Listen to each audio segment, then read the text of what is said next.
नाज़ीवाद और हिटलर का उदय।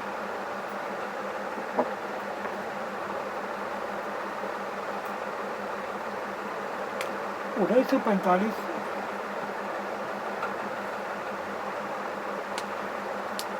में हेलमुट नमक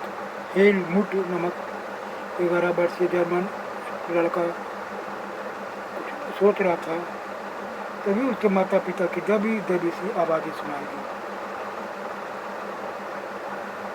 हेलमुट कान लगाकर उनकी बात सुनने की कोशिश करने लगा।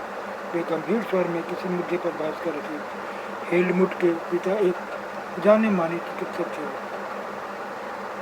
उस वक्त वे अपनी पत्नी से बात कर रहे थे कि क्या उन्हें पूरे परिवार को खत्म कर देना चाहिए या अकेले आत्महत्या कर लेनी चाहिए। उन्हें अपना भविष्य सुरक्षित दिखाई नहीं दे रहा था। वे घबराहट भरे स्वर में कह रहे थे कि अब मित्र राष्ट्र भी हमारे साथ वैसा ही बर्ताव करेंगे जैसा हमने अपाहिजों और यहूदियों के साथ किया था। वे हेलमुट को लेकर बाद में घूमने गए।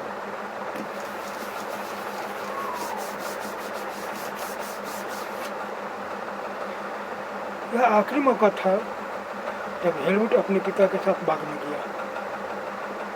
दोनों ने बच्चों के पुराने गीत गाए, खूब सारा वक्त खेलते कूदते बिताए। कुछ समय बाद हेलमुट के पिता ने अपने दफ्तर में खुद को गोली मार ली। हेलमुट की यादों में वचन अभी भी जिंदा है। जब उसके पिता के खून से सनी वर्दी को घर के अलाव में ही जला दिया गया था। हेलमुट ने जो कुछ सुना और जो कुछ हुआ उससे उसके दिलो दिमाग पर इतना गहरा सदमा पहुंचा कि अगले 9 साल तक वह घर में एक और भी नहीं खा पाया। उसे यही डर सताता रहा कि उसकी माँ उसे भी जहर न दे दे। हेलमुट को शायद समझ में आ गया, लेकिन हकीकत यह है कि उसके पिता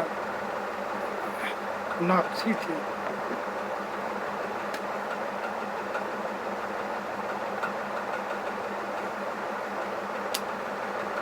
वे एडोल्फ हिटलर के कट्टर समर्थक थे। उसने यहूदियों को मरवाया था, लेकिन नाज़ीवाद सिर्फ इन इक्का दुक्का घटनाओं का काम नहीं है। यह दुनिया और राजनीति के बारे में एक संपूर्ण व्यवस्था, विचारों की संपूर्ण संरचना का नाम है।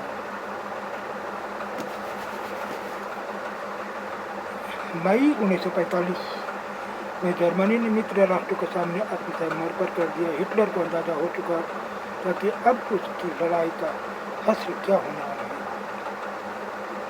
इसलिए हिटलर और उसके प्रचार मंत्री ग्लोवर्स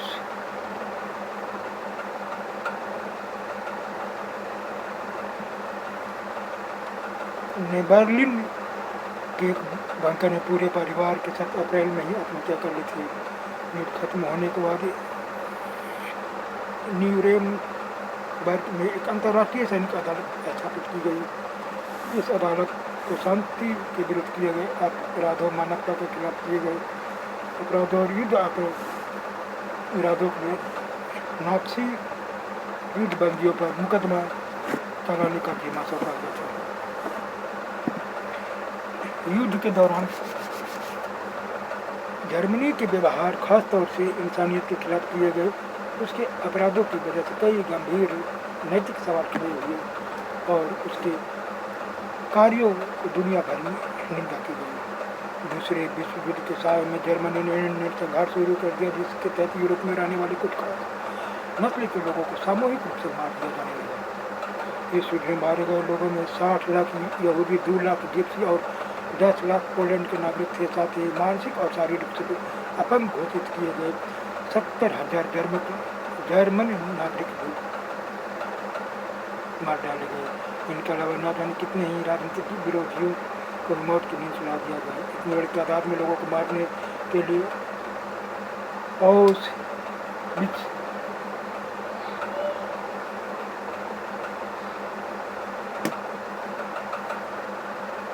जैसे कत्ल खाने बनाए गए, जहाँ जहरीली गैस से हजारों लोगों को एक साथ मौत के घाट उड़ा दिया जाता है। न्यूरेमबर्ग अदालत ने और 11 मुख्य नाजियों को मौत की सजा दी। बाकी आरोपियों में से बहुतों को उम्र की सजा सुनाई, सजा तो मिली, लेकिन नाजियों को जो सजा दी गई वह उसकी बर्बरता और उसके जुर्मों के मुकाबले बहुत छोटी थी। असली मित्र राष्ट्र पराजित जर्मनी को इस बार वैसे कठोर दंड नहीं थोपना चाहते थे जिस तरह का दंड पहले विश्व युद्ध के बाद जर्मनी को थोपा गया था। बहुत सारे लोगों का मानना था कि पहले विश्व युद्ध के आखिर में जर्मनी के लोग जिस तरह के अनुभव से गुजरे उसने ही नाजी जर्मनी को उदय में योगदान दिया था। वाइमर गणराज्य का जन्म।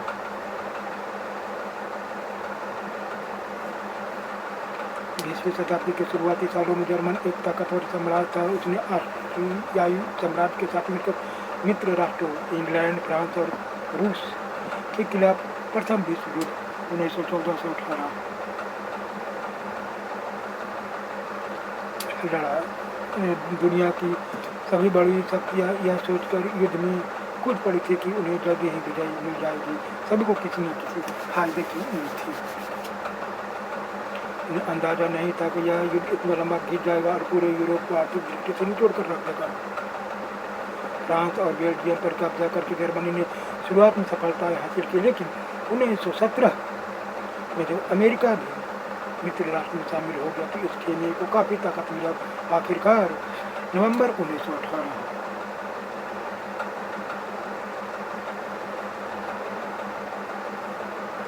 में उन्होंने केंद्रीय शक्तियों को हराने के बाद जर्मनी को भी घुटने टेकने पर मजबूर कर दिया। साम्राज्यवादी जर्मनी को पराजित और सम्राट के परित्याग ने वहाँ की संसदीय पार्टियों को जर्मन राजनीतिक व्यवस्था को एक नए साथे में ढालने का अच्छा मौका उपलब्ध कराया। इसी सिलसिले में वाइमर में एक राष्ट्रीय सभा की बैठक बुलाई गई और संघीय आधार पर लोकतांत्रिक संविधान पारित किया गया। नई व्यवस्था में जर्मन संसद यानी राइट के लिए पर जनप्रतिनिधियों का चुनाव किया जाने लगा। प्रतिनिधियों के निर्वाचन के लिए और से सभी देश के नागरिकों को समान और सार्वभौमिक मताधिकार प्रदान किया गया। लेकिन यह नया गणराज्य खुद जर्मनी के बहुत सारे लोगों को रास नहीं आ रहा था। इसकी एक वजह तो यही थी कि पहले विश्व युद्ध में जर्मनी की पराजय के बाद विजयी देशों ने इस पर बहुत कठोर शर्त थोप दी थी। मित्र राष्ट्रों के साथ वर्साई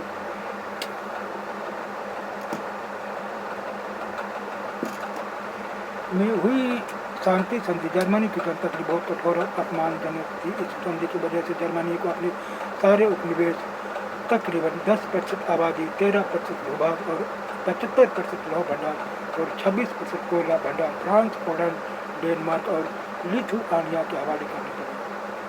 जर्मनी की रही सही ताकत खत्म करने के लिए मित्र राष्ट्रों ने उसकी सेना को भी भंग कर दी। युद्ध अपराध बोध अनुच्छेद के तहत युद्ध के कारण हुई सारी तबाही के लिए जर्मनी को जिम्मेदार ठहराया गया। इसके बाद में इस पर 6 अरब पाउंड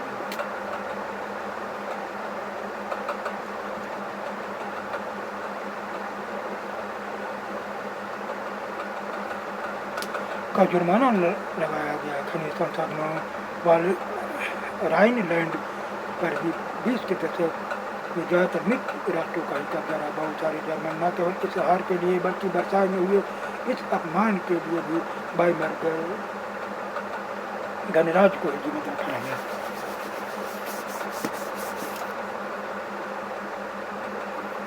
युद्ध का असर। इस युद्ध ने पूरे महाद्वीप को मनोवैज्ञानिक और आर्थिक दोनों ही स्तरों पर तोड़कर रख दिया। यूरोप तक कर्ज देने वाला महाद्वीप कहलाता था, जो युद्ध खत्म होते होते कर्जदार का महाद्वीप बन गया। विनम्र बनाई जाती कि पुराने साम्राज्य द्वारा किए गए अपराधों का हर्जाना नवजात वाइमर गणराज्य से वसूल किया जा रहा था। इस गणराज्य को युद्ध में पराजय के अपराध बोध और राष्ट्रीय अपमान का बोझ तो ढोना ही था, हर्जाना चुकाने की वजह से आर्थिक स्तर पर भी अपंग हो चुका था। वाइमर गणराज्य के हिमायतियों में मुख्य रूप से समाजवादी, कैथोलिक, डेमोक्रेट खेमे के लोग थे।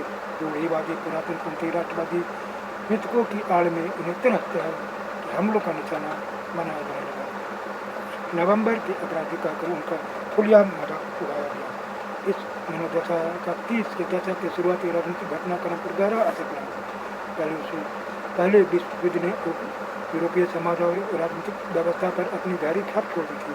सिपाहियों को आम नागरिकों के मुकाबले ज़्यादा सम्मान दिया जाने लगा। राजनेता और प्रचारक इस बात पर जोर देने लगे कि पुरुषों को आक्रामक, ताकतवर और मर्दाना गुण बना होना चाहिए। मीडिया ने खंदक युद्ध के मोर्चे पर सैनिक के लिए खोदे गए गड्ढे को कहते हैं खंदक। तो खंदकों को जिंदगी का महिमा मन्नत किया जा रहा था, लेकिन सच्चाई यह थी कि सिपाही इन खंदकों में बड़ी दयनीय जिंदगी जी रहे थे।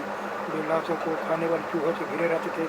वे जहरीली गैस और दुश्मनों की गोलीबार का बहादुरी से सामना करते हुए भी अपने साथियों को पल पल मरते दिखते थे। सार्वजनिक जीवन में आक्रामक फौजी प्रचार और राष्ट्रीय सम्मान और प्रतिष्ठा के चाह के सामने बाकी सारी चीज़ें